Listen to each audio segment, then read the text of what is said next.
Good morning friends, एक बार फिर स्वागत है आपको मेरे YouTube चैनल पे।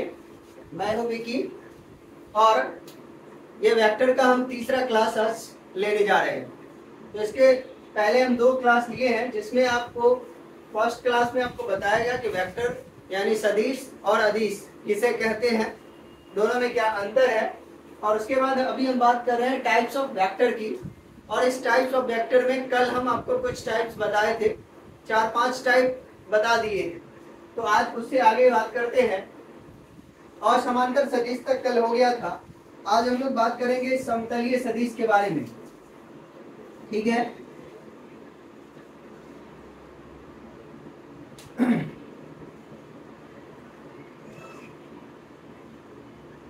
समतलीय सदिश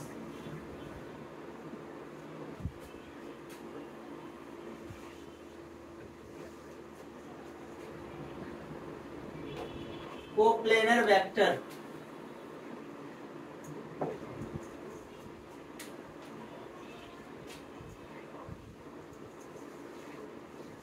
वैसे सदिश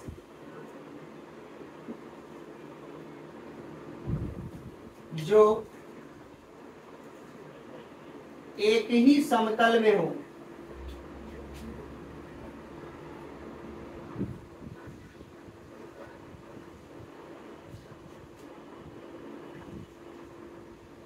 उसे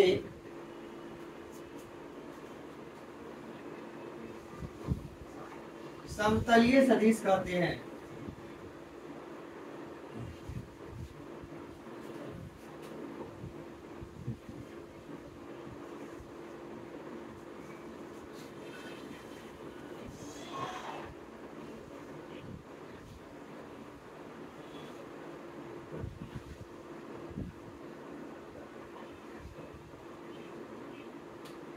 अब हमने एक कोऑर्डिनेट डिसाइड किया है, और ये है हमारा एक्स और वाई प्लेन। इस एक्स वाई प्लेन में तीन वेक्टर है, वेक्टर ए, वेक्टर बी और वेक्टर सी। तो तीनों चूंकि एक ही प्लेन में है, इसीलिए हम इसे कोप्लेनर वेक्टर कहेंगे, यानी समतलीय सदिश कहेंगे। तो हम बोल सकते हैं कि vector A, vector B and vector C are coplanar vector. ठीक है दोस्तों, आइए अगले वेक्टर की बात करें।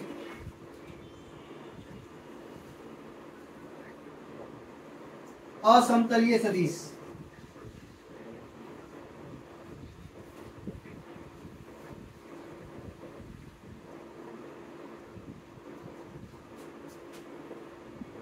Non coplanar vector.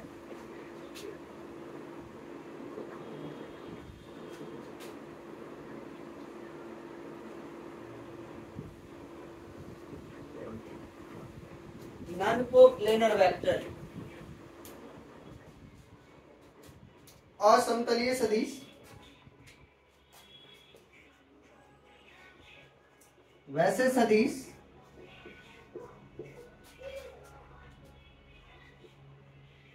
जो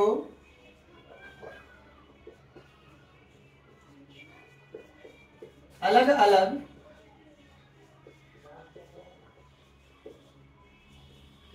समतल में स्थित हो, उसे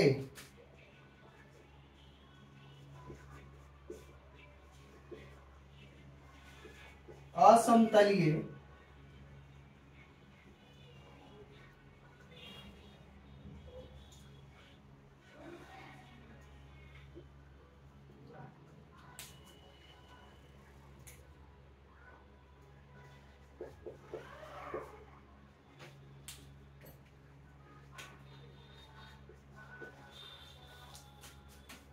सदिश कहते हैं।